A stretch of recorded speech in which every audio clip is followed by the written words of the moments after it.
ஆமென். சில நஷ்டங்களை குறித்து, சில காரியங்கள் கைவிட்டு போனதை குறித்து ஏக்கத்தோடு கலக்கத்தோடு இந்த சத்தத்தை இந்த காலை வேளையில சமீபத்துல தூரத்துல இருந்து கேட்கிற உள்ளமே, உன் தேவன் யார் என்பதை நீ அறிந்து கொள். எதை இழந்தாயோ, எது நஷ்டப்பட்டு போகிறதோ, அதை பார்க்கிலும் அதிகமாய் அதிகமாய் கர்த்தர் உமக்கு கொடுக்க கூடும். சத்தமா ஒரு ஆமென் சொல்லுங்க பார்க்கலாம். அதிசயமானவைகளை செய்வேன். இன்றைக்கு உங்களை சுற்றி நடக்கிற காரியங்கள் அதிர்ச்சி அளிக்கிறதா இருக்கலாம், ஆனால் அது நடுவிலே ஆச்சரியமும் அதிகமும் அதிசயமும் செய்கிற ஒரு கர்த்தர் நமக்கு உண்டு. கைகளை உயர்த்தி ஒரு ஆமென் சொல்லுங்க பார்க்கலாம். சில காரியங்கள் நஷ்டப்பட்டு, சில காரியங்கள் சில பறித்து கொண்டது நிமித்தம் நீ கலங்காதே. இஸ்ரவேலர்களுக்கு கூலி, வேலைக்கேற்ற கூலி அவங்களுக்கு கொடுக்கல, ஆனா அவங்க எகிப்திலிருந்து புறப்படும் போது வெறும் கையா கர்த்தர் விடல. ஆமென். அங்கிருந்து பொன் பொருளோட தான் புறப்பட வைத்தார். அது போல நீ வடித்த கண்ணீரின் பலன் உன் கையில வரும். ஆமென்.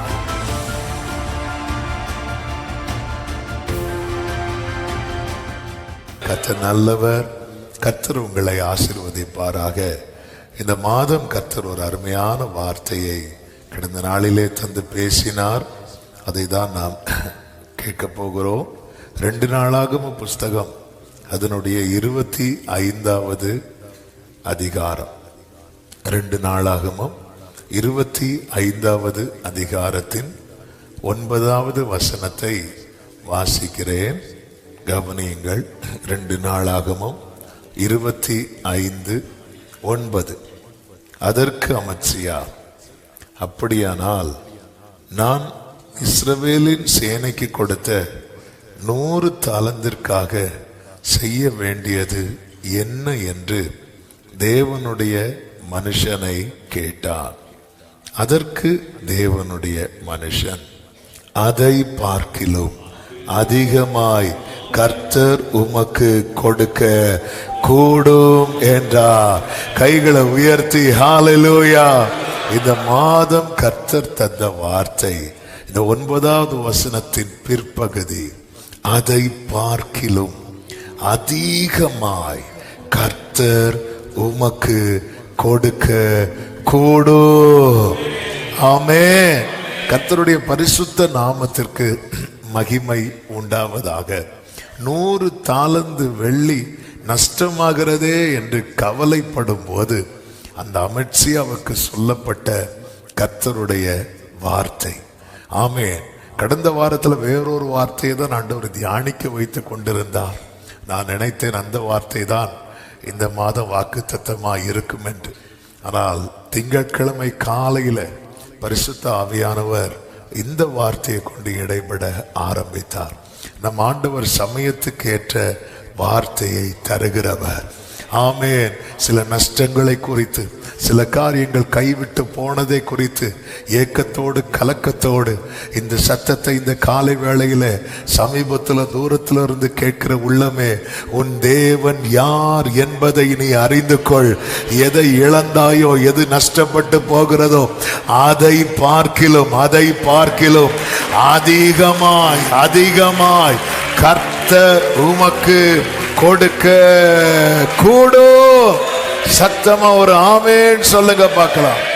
நம் தேவனை குறித்து வேதம் சொல்லுகிறது, அவர் சகலத்தையும் செய்ய வல்லவர். அவர் சகலத்தையும் செய்ய வல்லவர். சகலத்தையும். யோபு 42:2 அது யாரை வச்சுதான் சொல்றார் அப்படின்னா, யோபு வச்சே சொல்றார். தேவனை குறித்து நிறைய காரியங்கள் யோபுவின் புஸ்தகத்துல யோபுவின் நண்பர்களை வைத்து சொல்ல வைத்திருப்பார். ஆனா இப்படி ஒரு காரியத்தை கர்த்தர் யார் வாயாலே சொல்ல வைத்தார் தெரியுமா? எல்லாமே இழந்து, எல்லாமே நஷ்டமானவனை வச்சு சொல்ல வைத்தார். அப்படி சொல்ல வைத்தவர் அவன் கண்கள்ல காண வைத்தார். என்ன? அவன் என்ன இழந்தானோ அதை பார்க்கிலும் அதிகமாய் அதிகமாய் அதிகமாய். ஹல்லேலூயா. ஆமென். எல்லாரும் கைகளை உயர்த்தி சொல்லுவாங்க, தேவரீர் சகலத்தையும் செய்ய வல்லவர். ஆமென். சகலத்தையும். இன்னைக்கு சில காரியங்கள் என்ன பண்ணுகிறது அப்படின்னா, நம்முடைய ஓட்டத்தை ஓட விடாமல் முடக்குகிறது. இந்த அமத்சியாவை மாதிரி. அப்ப அந்த 100 தாலந்து வெள்ளிக்காக நான் என்ன பண்ணுவேன்? இங்க பாரு, அதை பார்க்கலாம், அதை பார்க்கலாம். ஹல்லேலூயா. அதை பார்க்கலாம். ஆமென்.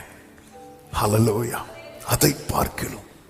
ஆண்டவர் வேண்டிக் கொள்வதற்கும் நினைப்பதற்கும் அதிகம் தருகிறவர், அதிகம் தருகிறவர், அதிகம் செய்கிறவர். அவர் அதிகமானதை தருகிறவர். அது மட்டுமல்ல, அவர் ஆச்சரியமானவைகளை செய்கிறவர் என்று சங்கீதம் 118:23 சொல்லப்பட்டிருக்கிறது. எபேசியர் 3:20 அதிகமாய் செய்கிறவர். சங்கீதம் 118:23 ஆச்சரியமானவைகளை செய்கிறவர். என்ன ஆச்சரியமானவைகளை செய்கிறவர் பாருங்கள். ஒரு வாலிபன் கெதரேனே நாட்டில் ஒரு பையன் இருந்தான். அந்த பையன் பிறந்து வளரும் போது அவனுக்குள்ள ஒரு பெரிய பாதிப்பு உண்டாகுது. என்ன பாதிப்பு அப்படின்னா, 6000 பிசாசுகள் அவனுக்குள்ள புகுந்தது. ஒரு பிசாசு உள்ள வந்தாலே கதை கந்தல். ஆமா, நம்ம 6000 சொல்லும் போது அவன் வாழ்க்கையை இழந்த நிலையில நிற்கிறான். இந்த நேரத்தில் தான் கர்த்தர் அந்த பட்டணத்துக்குள்ள என்ட்ராகிறார். அவர் என்ட்ராகிறார். அவர் எவ்வளவு ஆச்சரியமானவைகளை செய்தார் தெரியுமா? அந்த வாலிபன் வாழ்க்கையில ஒரு பெரிய விடுதலையை கட்டளையிட்டார். மார்க் 5:20 சொல்லப்பட்டிருக்கிறது, இயேசு தனக்கு செய்தவைகளை எல்லாம் அவன் தெக்கப்போலி என்னும் நாட்டிலே பிரசித்தம் பண்ண தொடங்கினான். அடுத்த வார்த்தை எப்படி இருக்கும் தெரியுமா? எல்லாரும் ஆச்சரியப்பட்டார்கள். ஆமென். சீஷர்கள் வந்து சொல்லியிருந்தா இந்த அளவுக்கு ஆச்சரியப்பட்டிருக்க மாட்டாங்க. ஆமாம், இதுதான் என் ஆண்டவருடைய செயல். அதுதான் ஆரம்பத்தில் சொன்னேன். யோபுவை 4 நண்பர்கள் அவர் சகலத்தையும் செய்ய வல்லவர் என்று சொல்லியிருந்தா நமக்கு ஆச்சரியமா இருந்திருக்காது. ஆனா வாழ்க்கையில எல்லாவற்றையும் இழந்தவனை வச்சு சொல்ல வைத்தார். வாழ்க்கையை இல்லாதவனை வைத்து இயேசுவை பிரசித்தம் பண்ண வைத்தார். அந்த கிரியை கர்த்தர் இன்னைக்கும் செய்ய வல்லவரா இருக்கிறார். இன்னைக்கு எதுவுமே சொல்ல முடியாத, செய்ய முடியாத நிலையில இந்த சத்தத்தை யார் யார் கேட்டுக்கொண்டிருக்கிறீர்களோ உங்களோடு தான் கர்த்தர் இந்த வார்த்தையை பேசிக் கொண்டிருக்கிறார். அதை பார்க்கிலும் அதிகம் செய்ய, அதிகமாய் செய்ய கர்த்தரால் கூடும். அவருடைய செயல்களை குறித்து ஆமென், அதை பேசிட்டே இருக்கலாம். அது அதிசயமானவைகள் என்று சொல்லப்பட்டிருக்கிறது. அதிகமானவைகள், ஆச்சரியமானவைகள், அதுக்கப்புறம் அதிசயமானவைகள். ஆமென். ஏசாயா 29:14 சொல்லப்பட்டிருக்கிறது, இதோ நான் அற்புதமும் ஆச்சரியமான பிரகாரமாக இந்த ஜனங்களுக்குள்ளே ஒரு அதிசயத்தை செய்வேன். அடுத்த வார்த்தை கவனிங்க, அவர்களுடைய ஞானிகளின் ஞானம் கெட்டு அவர்களுடைய விவேகங்களின் விவேகம் மறைந்து போகும் என்று. அந்த எவ்வளவு ஞானத்தை யூஸ் பண்ணாலும் இது எப்படி செஞ்சாருன்னு தெரியாது. இன்னைக்கு வரைக்கும் தெரியும். லைஃப்ல தெரியாத ஒரு காரியம் என்னன்னா, எப்படி அவனுக்கு 2 மடங்கு கொடுத்திருப்பா. ஹல்லேலூயா. இதுதான் யோபு ஆரம்பத்திலேயே ஒரு லைனை சொல்லுவார், அவருடைய ரகசிய செயல், அவருடைய ரகசிய செயல். ஆமென். ஹல்லேலூயா. ஆமென். என் வாழ்விலே நீர் பாராட்டின தயவுக்கெல்லாம் இதுவரையில் நீ தாங்கினதற்கு எவ்வளவு. நல்ல கவனமா கேளுங்க. நான் இன்னும் செய்திக்குள்ள போகவில்லை. நம் தேவனை குறித்த காரியத்தை மனதில் சில காரியங்கள் அப்படி விதைக்கணும் என்பதற்காக தான் இந்த வார்த்தைகளை டச் பண்ணிட்டு இருக்கிறேன். 3 வார்த்தைகள் உங்க மனசுல ஆமென், இந்த 1ஆம் தேதி காலையில ஆண்டவரை குறித்து, அவருடைய செயல்களை குறித்து உங்க மனதில் மீண்டும் மீண்டும் தொனிக்க பண்ணி கொண்டிருங்கள். 1, அவர் எனக்கு அதிகமானவைகளை செய்வார். அவர் எனக்கு ஆச்சரியமானவைகளை செய்வார். அவர் எனக்கு அதிசயமானவைகளை செய்வார். இது புரியவே இல்லை. நம்ம ஒன்று நினைக்கிறோம் தெரியுமா, அது நடந்தா அது அதிசயம் கிடைக்காது. அது அதிசயம் அல்ல. நம்ம நினைக்கிறதுக்கு மேல ஒன்று நடக்கும் தெரியுமா, அதான் அதிசயம். ஒன்று நடக்கும்போது எனக்கு தெரியும், இது தெரியும் அப்படின்னு. ஆமாம், சர்ப்ரைஸாக இப்போ ஒரு தகப்பன் வீட்டில் பிள்ளைங்களுக்கு ஏதோ ஒன்று வாங்கிட்டு போகிறாங்கன்னு வைங்கள, சர்ப்ரைஸாக இங்கே பாரு நான் உனக்கு என்ன வாங்கிட்டு வந்திருக்கிறேன் பாரு, எனக்கு தெரியும் இதான் வாங்கிட்டு வருவீங்கன்னு. ஆமாம், பிள்ளைங்களுக்கு பர்த்டே வரும்போது அவன் ஒரு இது பிள்ளைங்க கிஃப்ட் ரேப் பண்ணி, எதுக்கு கிஃப்ட் ரேப் பண்ணி கொடுக்குறோம்? உள்ள என்ன இருக்குன்னு பிள்ளை பிரித்து பார்த்தா தான் இதுவா அப்படிங்கிறதுக்காக கொடுக்கும். அது வரும்போதே இதுதானே உள்ளே இருக்கு அப்படி சொன்னால் நம்ம கஷ்டப்பட்டு பேக் பண்ணதெல்லாம் வேஸ்ட் ஆயிரும். அது அதிசயமே கிடையாது. அதிசயம் என்பது என்ன அப்படின்னு, ஞானிகளுடைய ஞானம் கெட்டு ஐயோ இது என்னது இது. அதனாலதான் அவர் சிறையிருப்பை திருப்பும் போது எப்படி இருந்தோமா, சொப்பனம். இப்ப யாரும் சொப்பனம் காண வேண்டாம், சொப்பனம் காண்பது போல இருந்தோம். சொப்பனம் அது கர்த்தர் அவர்களுக்கு பெரிய கர்த்தர் நமக்கு பெரிய காரியங்களை செய்தார் என்று யார் சொல்லிக் கொண்டார்கள்? ஃபர்ஸ்ட் நானே சொல்லல, ஃபர்ஸ்ட் என்ன பார்க்கிறவங்க தான். ஏன்னா நான் எப்படி இருக்கிறேன், சொப்பனம் காண்கிறவங்க போல இருக்கிறேன். அதுக்கப்புறம் தான் ரைட். ஆமென். பாருங்கள், எலிசபெத்துக்கு பெரிய மிராக்கிள் நடந்துச்சு. ஆனாலும் சைலண்டா கதவு ஜன்னல்லாம் பூட்டிட்டு இருக்கிறாங்க. ஏன்னா பிள்ளைக்கு ஒரு அசைவு இல்லை. அதனால நம்ம எதுக்கு நம்மளும் அசையாம நிலைத்திருக்கும் சியோன் பருவம் போல் அப்படியே இருந்துரும், உட்கார்ந்து இருக்கிறாங்க. அப்பதான் மரியாள் ஓடி வராங்க. ஓடி வந்து பிரைஸ் தி லார்ட், கங்க்ராட்ஸ் அப்படி சொல்லும் போதுதான் பிள்ளையே சொல்லுது. ஆமா. அதுக்கப்புறம் அம்மா திறந்தாச்சு, கதவு திறந்தாச்சு, ஜன்னல் திறந்தாச்சு. அதுக்கப்புறம் வாய மூட முடியாது. சிலருக்கு பிரச்சனை, வாயை திறக்க மாட்டாங்க, திறந்துட்டாங்க. ஹல்லேலூயா. அதுக்கப்புறம் ஒரே பாட்டு தான். ஹல்லேலூயா. ஆமென். தேவனுடைய செயல் அதிசயமானவைகள். இந்த நீங்க டெய்லி இந்த மூணையும் சொல்லிட்டு கண்டுபிடிங்க. என் வாழ்க்கையில நீங்க அதிகமானவைகளை செய்வீர், ஆச்சரியமானவைகளை செய்வீர், அதிசயமானவைகளை செய்வீர். இன்றைக்கு உங்களை சுற்றி நடக்கிற காரியங்கள் அதிர்ச்சி அளிக்கிறதா இருக்கலாம். ஆனால் அது நடுவிலே ஆச்சரியமும் அதிகமும் அதிசயமும் செய்கிற ஒரு கர்த்தர் நமக்கு உண்டு. கைகளை உயர்த்தி ஒரு ஆமென் சொல்லுங்க பார்க்கலாம். இங்கே இந்த அமத்சியாவுக்கு தேவனுடைய மனுஷன் மூலம் இந்த வார்த்தை கொடுக்கப்படுகிறது. ஆமென். எல்லாரும் வாழ்க்கையிலும் கர்த்தர் இப்படி செய்வாரா அப்படின்னு கேட்டா நிச்சயம் கிடையாது. அதுதான் ஒரு தேவ பிள்ளை புரிந்து கொள்ள வேண்டும். எல்லார் வாழ்க்கையிலுமே ஆண்டவர் இப்படி செய்வாரா? எல்லார் வாழ்க்கையிலும் செய்ய மாட்டார் என்பதற்கு வேதம் நமக்கு சாட்சி. ஆண்டவர் தெளிவாய் சொல்லுகிறார், நான் யார் மேல் இரக்கம் வைக்க சித்தமாய் இருப்பேனோ அவன் மேல். இது ரொம்ப முக்கியமான ஒரு காரியம். ஆண்டவருக்கு இதை செய்ய முடியுமான்னு கேட்டா இது செய்ய முடியும். எனக்கு செய்வாரா என்பது ஒரு பெரிய கேள்வி. ஆமென். இங்கே இந்த சம்பவத்தை கொஞ்சம் டச் பண்ணிட்டு ஒன்று ரெண்டு காரியத்தை கூட சொல்லி நம்ம ஜெபிக்க போகிறோம். ஆண்டவருக்கு மாத்திரம் மகிமை உண்டாவதாக. இந்த அமத்சியா யூதாவின் ராஜாவாக தனது 25ஆம் வயதுல தான் ராஜாவாக ஏற்படுத்தப்படுகிறான். ஆமென். இவன் என்ன செய்கிறான் என்றால் 5வது வசனத்திலே சொல்லப்பட்டிருக்கிறது, அமத்சியா யூதா மனுஷரை கூடி வர செய்து அவர்கள் பிதாக்களுடைய வம்சங்களின் படியே யூதா பென்யமீன் தேசங்கள் எங்கும் 1000 பேருக்கு அதிபதிகளையும் 100 பேருக்கு அதிபதிகளையும் வைத்து 20 வயது முதற்கொண்டு அதற்கு மேற்பட்டவர்களை இலக்கம் பார்த்து யுத்தத்துக்கு புறப்படவும் ஈட்டியையும் கேடகத்தையும் பிடிக்கவும் தக்க யுத்த வீரர் 3 லட்சம் பேரை கண்டான் என்று சொல்லப்பட்டிருக்கிறது. அப்போ இவனுக்கு இப்போ யுத்த வீரர் எத்தனை பேர் இருக்கிறாங்க? 3 லட்சம் பேர். இது நடுவில் இவனுக்குள்ள என்ன தோணுதுன்னா, இது ஒருவேளை பத்தாம போயிட்டுனா, ஆமா இந்த 3 லட்சம் பேரை வச்சுட்டு நம்ம தோத்துட்டோம் அப்படின்னா அதனால என்ன பண்ணலாம் அப்படி சொல்லிட்டு தான் 100 தாலந்து வெள்ளியை கொடுத்து இஸ்ரவேல் புத்திரரில், அதாவது இஸ்ரவேல் யூதான்னு பிரிந்து இருக்கிறது. இந்த காலகட்டத்தில் இஸ்ரவேல் மிகப்பெரிய பொல்லாப்புக்குள்ளே கிடக்கிறது. தேவன் இஸ்ரவேல் புத்திரரோடு கூட இல்லை. இவன் என்ன பண்றான் அப்படின்னா 100 தாலந்து வெள்ளி கூலிக்கு கொடுத்து இஸ்ரவேலிருந்து 1 லட்சம் பராக்கிரமசாலிகளை இந்த கூட்டத்திலே அமர்த்துகிறான். ஆமென். எல்லாமே காரியங்கள் கைகூடி வரப்படுகிறது போல இருக்கிறது. இந்த நிலையில இனி யுத்தத்துக்கு போகலாம், இனி சத்துருவுக்கு எதிர்கொண்டு போகலாம் என்ற நிலையில் இருக்கும்போதுதான் ஒரு தேவனுடைய மனுஷன் அங்கே வருகிறார். அங்கே வந்து அவனிடத்துல சொன்ன முதல் வார்த்தை, ராஜாவே, இஸ்ரவேலின் சேனை உம்மோடு கூட வரலாகாது.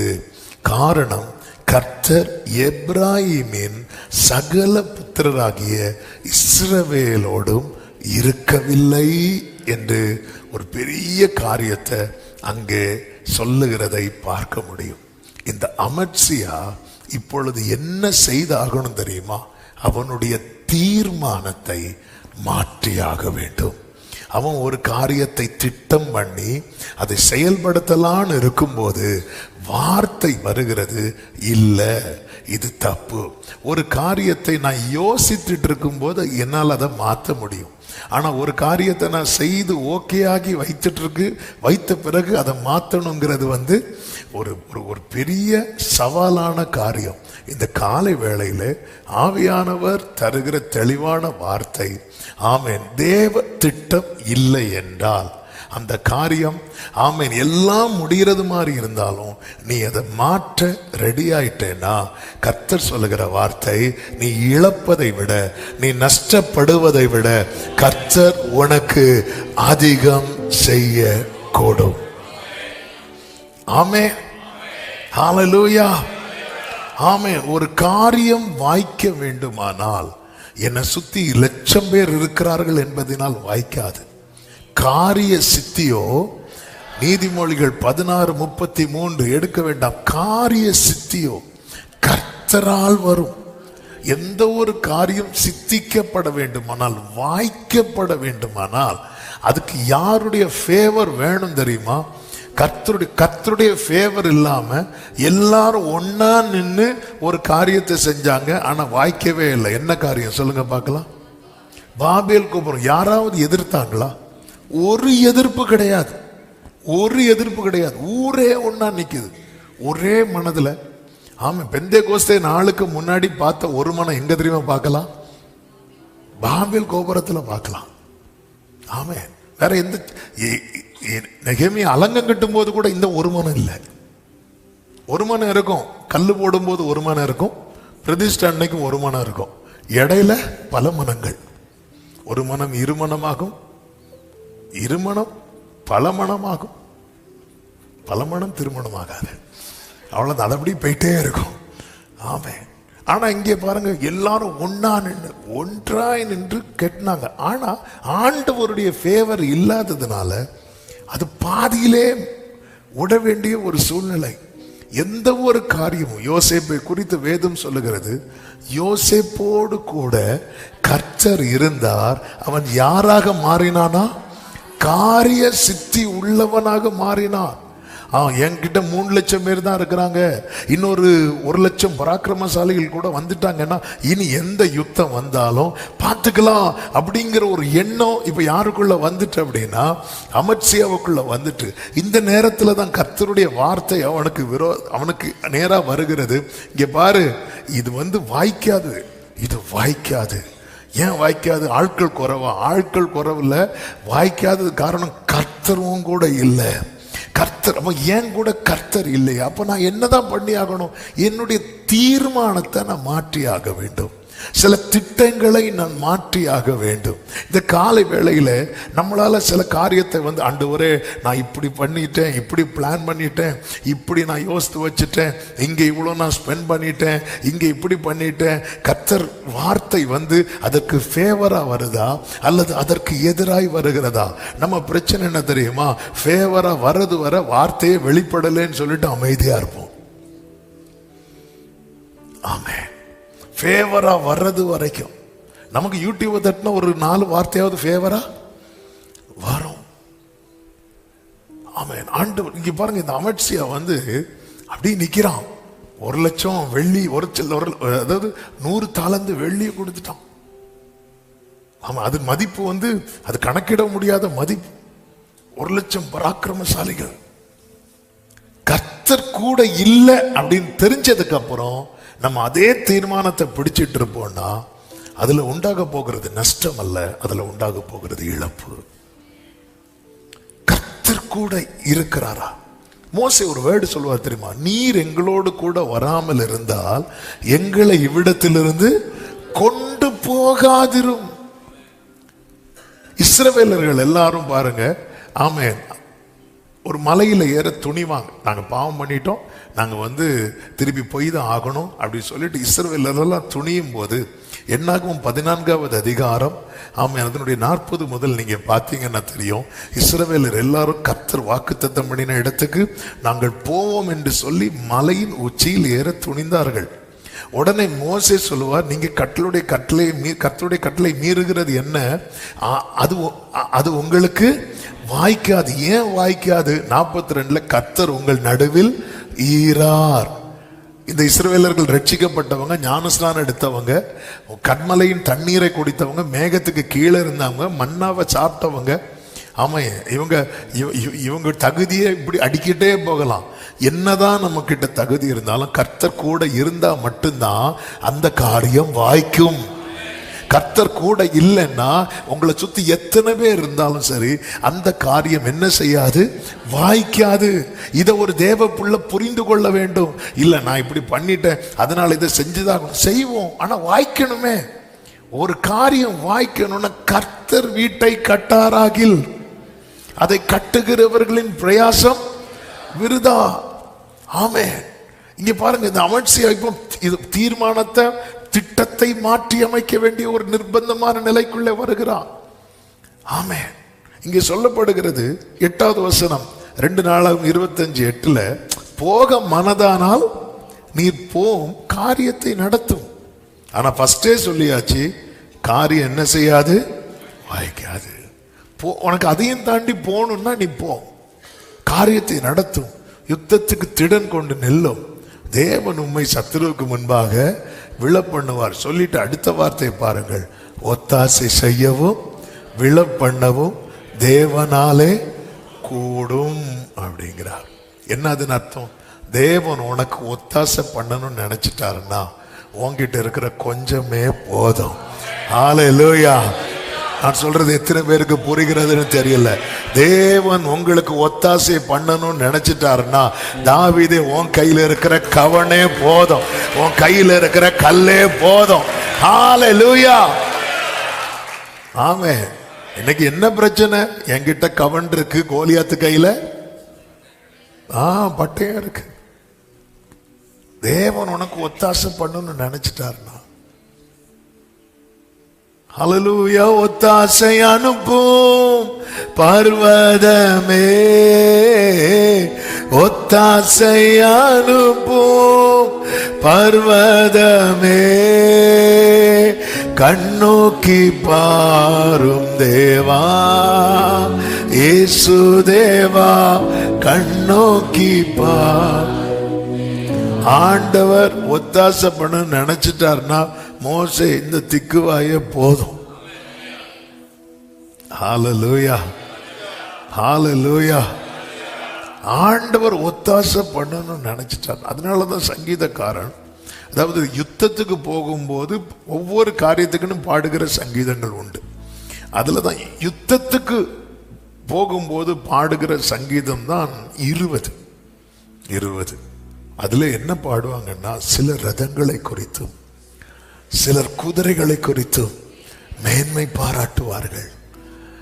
ஏன்னா எங்க கிட்ட என்ன கிடையாது? ரதம் கிடையாது, குதிரை கிடையாது. நாங்க எதை குறித்து மேன்மை பாராட்டுவோம் தெரியுமா? எங்கள் தேவனாகிய கர்த்தருடைய. அதனுடைய ரிசல்ட் என்ன தெரியுமா? ரதத்திலையும் குதிரையிலையும் வந்தவங்க முறிந்து விழுந்தாங்க. ஹல்லேலூயா. ஒண்ணு இல்லாத கொஞ்சமுடைய நாங்கள் நிமிர்ந்து நிற்கிறோம். நல்ல கரங்களை தட்டி ஆமென் சொல்லுங்க பார்க்கலாம். இந்த வார்த்தை வருகிறது. சில வார்த்தை அனுகூலமா இல்லைன்னா கர்த்தர் அனுகூலமா இல்லைன்னு அர்த்தம். கர்த்தர் அனுகூலமா இல்லைன்னு தெரிஞ்சிட்டுன்னு வைங்களேன், நம்ம நம்முடைய திட்டத்தை, நம்முடைய தீர்மானத்தை மாற்றுகிறதுல நம்ம தயங்கக்கூடாது. அந்த நேரத்தில் நம்ம எதை பெருசா எடுக்கக்கூடாது தெரியுமா? 100 தாலந்து வெள்ளி, சிம்பிளா சொல்லணும்னா நஷ்டத்தை. எது நஷ்டம்? 100 தாலந்து வெள்ளி நஷ்டமா? இல்ல கர்த்தர் இல்லைங்கிறது நஷ்டமா? அங்கே இங்கே சொல்லுவோம், இங்கே எல்லாம் சொல்லுவோம். ஆமா, எது நம்ம நஷ்டம்? ஆமா, 100 தாலந்து வெள்ளி இருந்து கர்த்தர் இல்லைன்னு வைங்கள, அதோட போச்சு. ஆனா கர்த்தர் இருந்து 100 தாலந்து வெள்ளி நஷ்டமாச்சுன்னா அதை விட அதிகமாய், அதை விட அதிகமாய். ஆமென். அதை விட பாருங்க, இந்த யூதாஸ் 30 வெள்ளி காசு கமிட் ஆயிட்டான். நான் காட்டி தரேன், எனக்கு என்ன கொடுப்பீங்க? 30 வெள்ளி காசு வாங்கியாச்சு. வாங்கிட்டு பஸ்கால வந்து பண்டிகையில் உட்கார்ந்துருக்கிறான். உட்கார்ந்துருக்கும்போது ஜீசஸ் வராரு. ஜீசஸ் வந்து அவருடைய வஸ்திரத்தை மாற்றி ஒரு டவல் எடுத்து இடுப்பில் கட்டி அப்படி ஒவ்வொரு காலையா பிடிச்சு பிடிச்சு பேசுறாரு. நான் உன்னை கழுவா விட்டால் என்கிட்ட அவனுக்கு பங்கு இல்லை. கடைசியில் யார் காலையும் பிடிக்கிறார் அப்படின்னா யூதாஸ் கால. எல்லாரும் உணர்த்தப்படுறாங்க, நான் ஆண்டவரே. அப்படி கேட்ட கூட்டத்தில் யாரும் தான் கேட்டான் தெரியுமா? யூதாஸ். நான் நினைக்கிறேன் யூதாஸுக்கு இப்போ மனசு கொஞ்சம் இழகி இருக்கும். ஆனா ஐயோ, நான் வாங்கிட்டேனே 30 வெள்ளி காசு, வாங்கிட்டேனே 30 வெள்ளி காசு, வாங்கிட்டேனே 30 வெள்ளி காசு. இப்ப அவனுக்கு முன்னாடி என்ன, அந்த 30 வெள்ளி காசா ஜீசஸா? இவன் ஜீசஸை விட்டுட்டு 30 வெள்ளி காசை பிடிச்சிட்டேன். ஏன்? நான் கமிட் ஆயிட்டேன், நான் உங்கள்கிட்ட சொல்லிட்டேன், இனி இது வேண்டான்னு சொல்லி திருப்பி கொடுத்தா அந்த டீமே கொலகார கூட்டம்.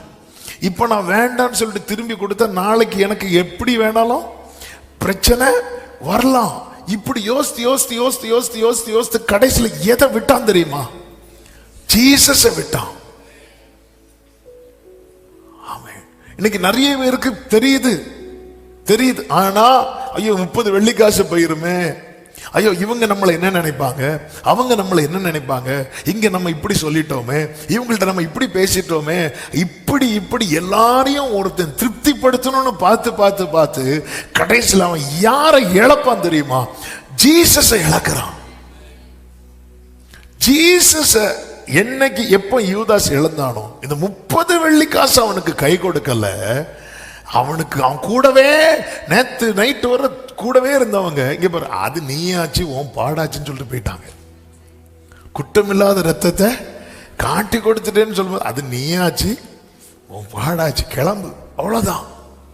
ஒருவரும் கை கொடுக்கவில்லை. அவனுக்கு அதுக்கப்புறம் நிக்க கூட முடியல. அவன் போய் தூக்குல மாட்டி அவனே இறந்துட்டான். இன்னைக்கு வாழ்க்கையில் தெரியுது, இது நம்ம தப்பான பாதையில போகிறோம், அல்லது இது தேவ சித்தம் இல்லை, இப்படி நம்ம டிராவல் பண்ணா, இப்படி நம்ம பயணித்தால் ஆண்டவர் கூட இருக்க மாட்டார். அப்ப வேண்டாம், ஆமே ரூட்டை மாத்துவோம். ஆண்டவர் கூட இல்லை, ரூட்டை மாத்துவோம். அவன் ரூட்டை மாத்தினா சில நஷ்டங்கள் வரலாம். ஹல்லேலூயா. நம்ம எது நம்ம நஷ்டமா பார்க்கிறோம்? எதை நஷ்டமாய் பார்க்கிறோம்? எதை லாபமாய் பார்க்கிறோம்? அவன் 100 தாலந்து வெள்ளியையா, பிரசனத்தையா? அவன் அவட்சியா பார்க்கிறான். அவன் கேட்கிறான், எல்லாம் ரைட்டு, ஓகே, ஆனா நான் 1,00,000 பேரை கூட இருத்திட்டேனே. அப்பதான் இங்க பாரு, அதை பார்க்கலாம். இப்போ என்ன பிரச்சனை தெரியுமா? இப்போ அமர்சியாவுக்கு பிளானை மாத்தலாம், ஆனா இந்த 1,00,000 பேருடைய பகையை சம்பாதிக்க வேண்டி இருக்கும். நீங்க பாருங்க 10வது வசனத்தை பாருங்க. அப்பொழுது அமர்சியா எப்ராயிமேரில் தன்னிடத்திற்கு வந்த சேனையை தங்கள் வீட்டிற்கு போய்விட பிரித்து விட்டான். அப்ப அவன் தீர்மானத்தை எடுக்கிறான், வார்த்தையின்படி தீர்மானத்தை எடுக்கிறான். அதனால் அவர்களுக்கு யூதாவின் மேல் என்ன உண்டாயிற்று? மிகுந்த கோபம் உண்டு உக்கிரமான எரிச்சலோட தங்களிடத்திற்கு திரும்பி போனார்கள் என்று சொல்லப்பட்டிருக்கிறது. உண்டாகும். வார்த்தையின்படி ஒருத்தன் தன் காரியத்தை மாற்றுகிறான் என்றால் சில எதிர்ப்புகள், சில கோபமூர்க்கங்கள் உண்டாகும்.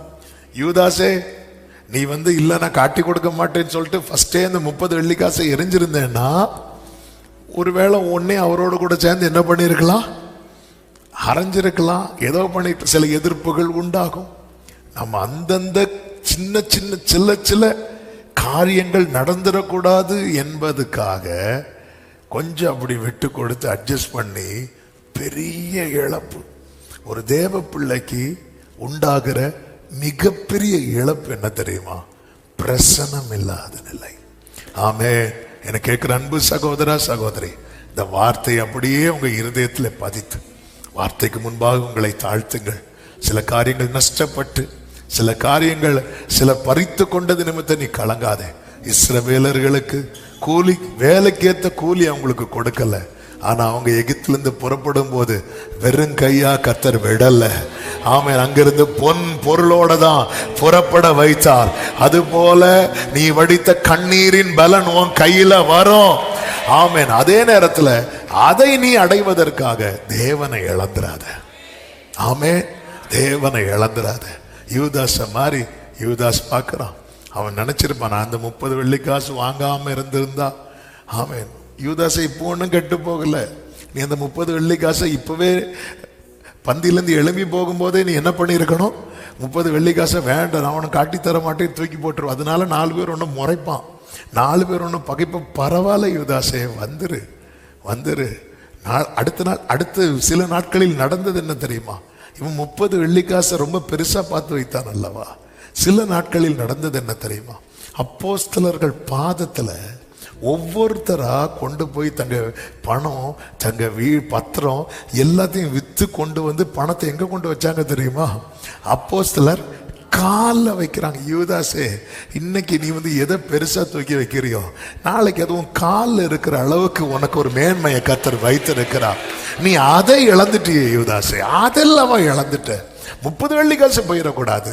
நான் கமிட் ஆயிட்டேன், நான் அதை வாங்கிட்டேன், இனி என்ன பண்ண, அது நஷ்டம் ஆயிரும். இங்க பாரு, அதை விட்டுரு.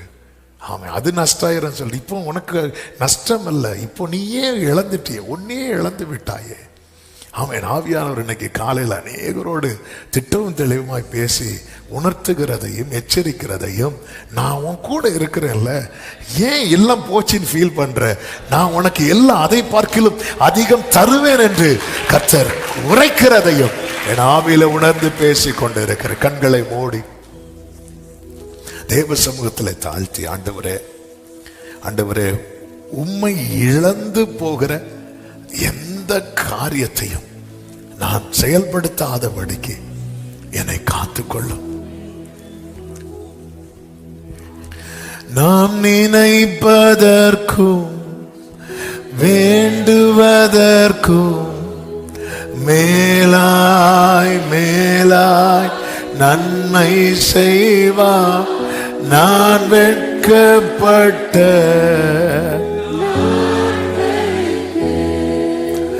ஈடாய் ஈடாய் நன்மை செய்வார். பரிபூர்ண ஜீவன் பராக்கிரமமே, ஜோதிகளின் பிதாவே. ஓ ஆமென். பரிபூர்ண ஜீவன்.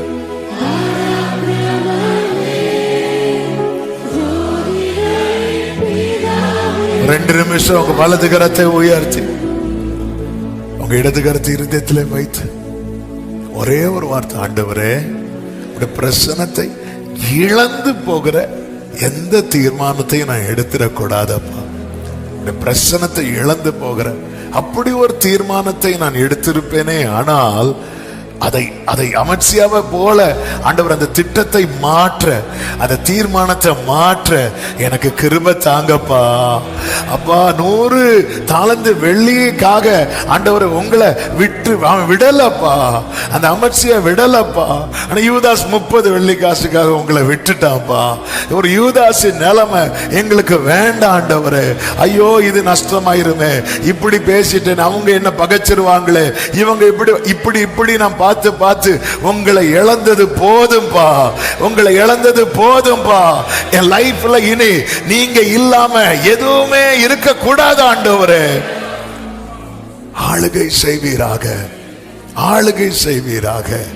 எனக்கு கேட்கிற அன்பு சகோதரா சகோதரி, ஆண்டவர் வார்த்தையின்படி நீங்க உங்க திட்டத்தை மாற்றி அமைப்பீங்கன்னா கர்த்தர் இன்னைக்கு உங்களுக்கு தருகிற வார்த்தை, நஷ்டமானதை குறித்து கலங்காதே, அதை பார்க்கிலும் அதிகமாய் கர்த்தர் உமக்கு கொடுக்க கூடும். நல்ல கரங்களை தட்டி ஆமென் சொல்லுங்க பாருங்க. பரிசுத்த பிதாவே, நல்ல தகப்பனே, நன்றி நிறைந்த இருதயத்தோடு துதிக்கிறோம். இந்த காலை வேளைக்காய் ஸ்தோத்திரம். எங்களோடு பேசினீர், பலப்படுத்தினீர், உணர்த்தினீர், எச்சரித்தீர், கற்றுத்தந்தீர். ஆண்டவரே, நீர் அதிகமானவைகளை செய்பவர், ஆச்சரியமானவைகளை செய்பவர், அதிசயமானவைகளை செய்பவர்.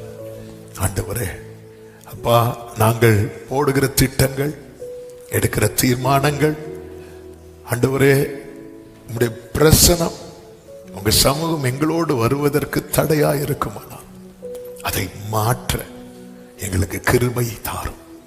எங்களை அப்படி நடத்தும். நீர் எப்போதும் எங்களோடு. அன்று காலை சொன்னானே, அவர்களை காத்த நிழல் அவர்களை விட்டு போயிட்டு, ஆனால் கர்த்தர் நம்மோடு இருக்கிறார். அதை நாம் எளிதில் சுதந்திரிப்போம். இந்த நிச்சயத்தோடு முன் செல்ல எங்கள் ஒவ்வொருவருக்கும் அனுகிரகம் செய்யும். சில காரியம் நஷ்டமாகிவிடக் கூடாது என்பதுக்காக நாங்கள் எடுக்கிற தீர்மானங்கள் ஒரு பெரிய இழப்பை நோக்கி போய்விடாதபடிக்கு, சில காரியங்கள் நஷ்டமானாலும் பரவாயில்ல, கர்த்தரோடு இருக்கணும். கர்த்தருடைய சமூகம், கர்த்தர் என்ன சொல்றாரோ அது போகும் என்கிற காரியத்துல உறுதியா இருக்க எங்களுக்கு கிருபை செய்யும். ஒவ்வொருவரையும் ஆசீர்வதியும். நஷ்டங்களை கண்டவர்கள், ஏமாற்றங்களை கண்டவர்கள், இழப்பை கண்டவர்கள் உண்டு தகப்பனே. அவர்கள் வாழ்க்கையில உம்மிடத்திலிருந்து அதிகம் நன்மைகளை பெற்றுக்கொள்ளுகிற மாதமாய் இந்த ஜூலை மாதம் 2026 இருப்பதாக என்று மனதார உம்முடைய நாமத்திலே வாழ்த்தி ஆசீர்வதித்து ஜெபிக்கிறேன்.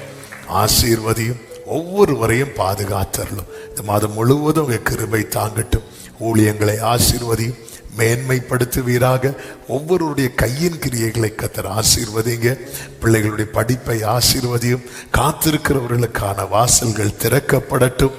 உம்முடைய நல்ல ஆவியானவர் ஒவ்வொருவரையும் செவ்வையான வழியிலே நடத்தும்.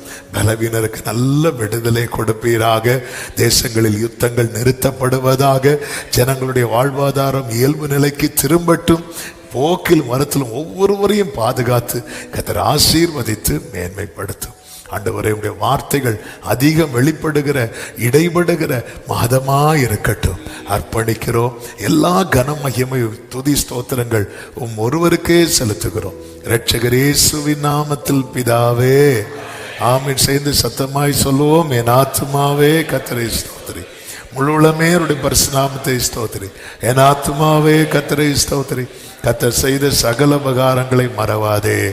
ஆமென். நம்முடைய கர்த்தராகிய இயேசு கிறிஸ்துவின் கிருபையும், பிதாவாகிய தேவனுடைய அன்பும், பரிசுத்த ஆவியானவருடைய ஐக்கியமும் சிநேகமும் பாதுகாவலும் நம் அனைவரோடும், எல்லா பரிசுத்தவான்களோடு கூட கர்த்தருடைய வருகை மட்டும் தங்கி இருப்பதாக. ஆமென். ஹல்லேலூயா. God bless you. கர்த்தர் உங்களை ஆசீர்வதிப்பாராக. ஆமென்.